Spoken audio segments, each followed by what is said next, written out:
Now, I think one of the most frustrating things about being someone who is not such a big fan of the sequel trilogy is how many people want to tell you the real reason or reasons you don't like those movies.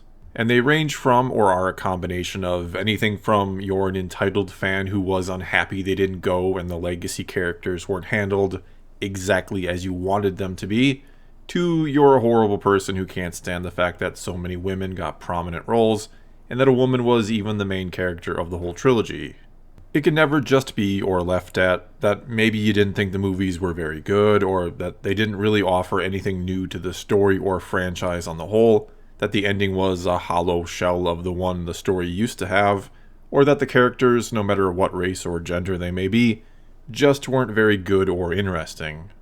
And for whatever reason, you have to explain yourself or defend yourself if you don't like these movies, when most of the time when not liking a movie, people may ask you why you didn't like it, they may disagree with the reasons you give, they may even try to convince you otherwise and be frustrated you didn't like it.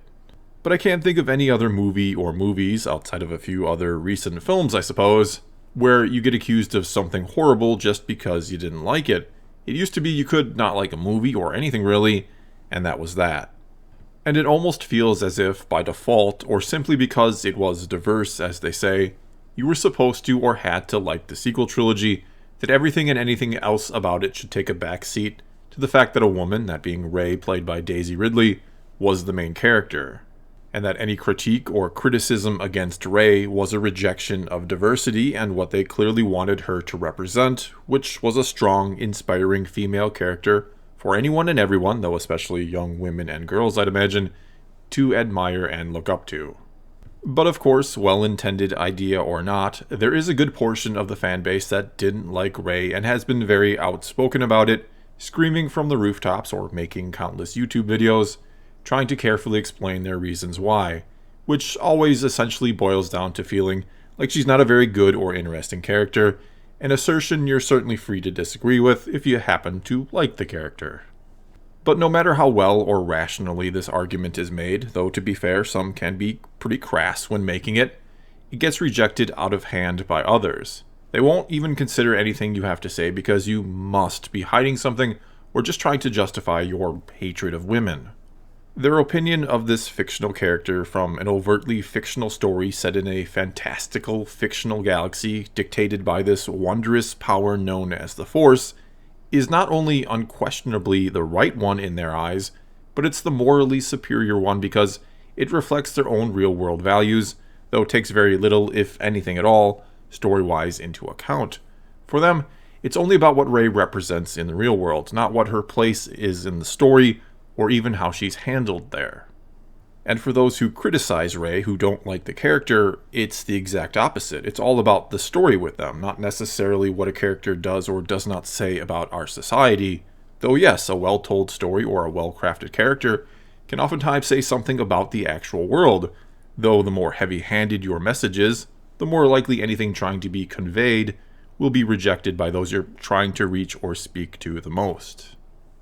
Anyway, those who are oftentimes attacked for their dislike of Rey and or accused of not being able to handle strong female characters in Star Wars, despite the presence of an amazing character like Leia in the very first film in the franchise, well, they'll oftentimes go to a more contemporary character and play the Ahsoka card, if you will.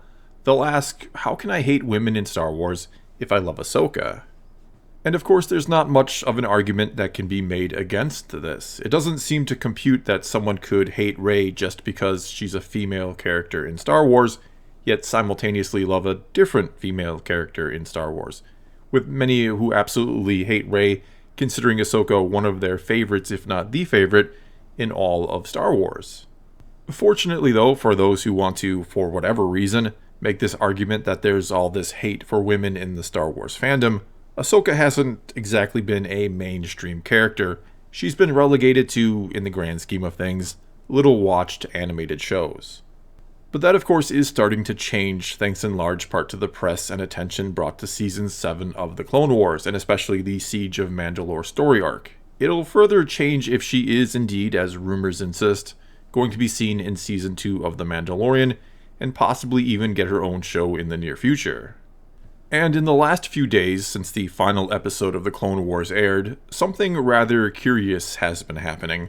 And not to really spoil too much for anyone who maybe hasn't seen that episode yet, but in it Ahsoka is, shall we say, shown to be rather powerful. Maul is also shown to be rather powerful too, more than I think some would have guessed him to be. And there have been some people griping about one or both of these things.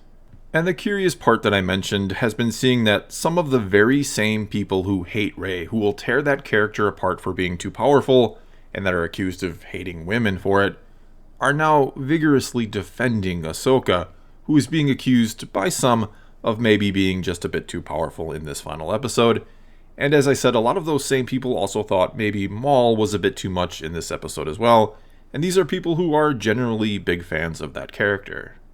And so one of the things about Star Wars that I don't think a lot of outsiders understand, and maybe even some fans don't fully realize it, is that power levels, for a lack of a better way of putting it, matter greatly to a lot of fans.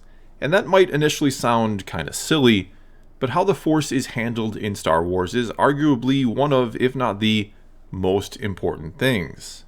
It's the whole foundation of this mythos that so many people care about and have a passion for, and caring so much about this is the opposite view some others have, those who praise Star Wars for just being diverse and not worrying so much about the continuity of the story, if they care about that at all. Anyway, the more the Force sort of gets explained or demystified, or the more some characters within the story can just use it with ease and no explanation or without training, the more frustrated or angry some fans may get. The more they may very well be disinterested in the whole thing or start to criticize Star Wars for losing its way. For many, the Force is one of those things that, though they want to know everything about it, the more they actually learn, the more the curtain gets pulled back, the less interesting it actually becomes. Midichlorians in the prequels, for example, were hated by a lot of fans because they seemed to explain or to quantify the Force rather scientifically, where most people forever want the Force to be this strange, mystical, and unexplainable energy field that connects all living things, and so on. The real reason why so many didn't like Rey, beyond just being not a very interesting or well-handled character, was her ability to just use the Force with such ease, easier than anyone else we've seen before. Which kind of destroys this idea that it's something truly mystical and magical that takes perhaps a lifetime to even begin to master, that it's something that even Yoda, after hundreds of years of studying it and practicing it, still hasn't entirely figured out, and that he's likely only scratched the surface of.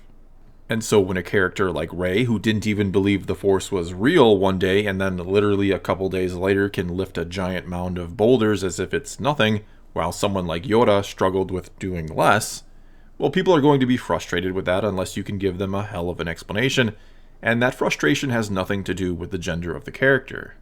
And this is also the reason why some, though honestly I haven't seen too many upset about this, were a bit frustrated with how powerful Ahsoka was in this last episode, that they thought it was just a little too much out of her, that she shouldn't be quite this powerful. Though again, many more defended it or defended her, pointing out various reasons why she would be so strong with the Force here. And these are, as I said, the same people who ripped apart Rey and would still rip apart Rey for being too powerful too quickly. And also keep in mind that, as I mentioned, many felt that Maul, a beloved male character, was also a bit too much or too powerful in this episode. Again, how well characters are able to use the Force is something that matters greatly to fans, as is the way their story is handled overall and how it fits with the larger story and or mythos. The race and gender or even species of a character doesn't matter so much. And speaking of the stories behind these characters, those trying to, I guess you could say, debunk the idea that somehow Ahsoka destroys this notion or idea that Star Wars fans hate female characters, well, they'll oftentimes point to how much hate she initially got back when the Clone Wars movie first came out in 2008 and during its first couple seasons. However, and mind you, this was during the time that social media was only really starting to gain in popularity. What the people who point to this probably don't know, because they weren't members of pretty much all the Star Wars forums that existed back then, like I was, where this was discussed ad nauseum, is that the absolute biggest complaint against Ahsoka going into that movie, really the only one, was that they did not see how Anakin could have a Padawan during this time period, that it contradicted the movies. Again, the story or continuity is more important than everything and anything else to a lot of fans. The biggest complaint then against her after the movie came out and the series started, well, many still didn't think Anakin should have an apprentice, and also that she was too annoying and too childish. Period. No one cared about the gender of the character. I don't recall one single person ever saying that they didn't like Ahsoka because she was a girl. They didn't like her because they didn't yet see or believe that she had a place in this story. And the funny thing is, the people that point to this as evidence of something don't realize they're doing a huge disservice to their own argument. The fact that any character was able to be so intricately and so importantly inserted into the story of Anakin Skywalker and his fall to the dark side and becoming Vader is immensely impressive. And the fact that she was, as most would argue, a rather annoying character at the start and then grew into something much more, something incredible, is equally impressive. Ahsoka is everything Rey is not but should have been, because she actually earned her place in the story and she enhances the larger story. Rey, on the other hand, not only doesn't feel like she earns a spot, it feels like she's just thrust upon us, and we're told she's important because they say so.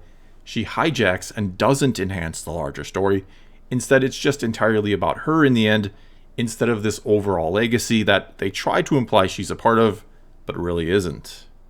And no, I don't want to hear the argument that Ahsoka had multiple seasons of a television series to have her story fleshed out and to grow on people as a character. Rey had 3 movies to do that, and if a filmmaker cannot create an amazing character in 3 movies, they shouldn't be making movies. Hell, if they can't do it in just 1 movie, they shouldn't be making movies, because the vast majority of characters in the history of cinema, and some of the truly great ones, had their entire story told in 1 film. Just look at the original trilogy, which, yes, does have 3 films, but all the main characters were beloved after just the first one. And no, Ahsoka and the overwhelming love for the character isn't absolute proof that not a single person out there hates Rey just because she's a woman, but it is strong, nearly irrefutable evidence that a large portion of the fandom is not full of hate as so many like to claim. It says all they actually care about are great characters and the stories they're a part of. They don't care so much about what Rey represents in the real world because they turn to Star Wars to escape that. And I fully believe that many of the fans who love the sequels who go to this argument do it simply because they think it earns them a type of win. They think it's the easiest way to silence the haters. And look, I know and talk to plenty of people who love the sequels, and for the most part, they're all really cool people and great fans. The vast majority of fans on both sides of this great sequel debate over strong female characters are good people caught up in a stupid, pointless argument perpetuated by the few fans at both extremes and the media who knows it gets them clicks and virtue points.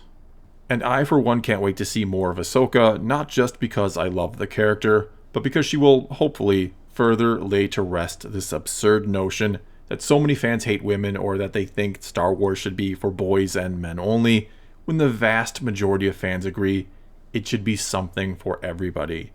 I hate to call her the chosen one, but she can help bring balance to the fan base. And no, not everyone likes Ahsoka, which is fine. In fact, that's been the point I've been trying to make all along, that it's okay to not like characters, that we shouldn't make assumptions or jump to conclusions about people because of their opinions on fictional stories and characters. Well, that's all I've got for this time. Now it's your turn to tell me what you think about any or all of what I had to say here. So leave a comment below and let's talk some Star Wars. And until next time, thanks for watching.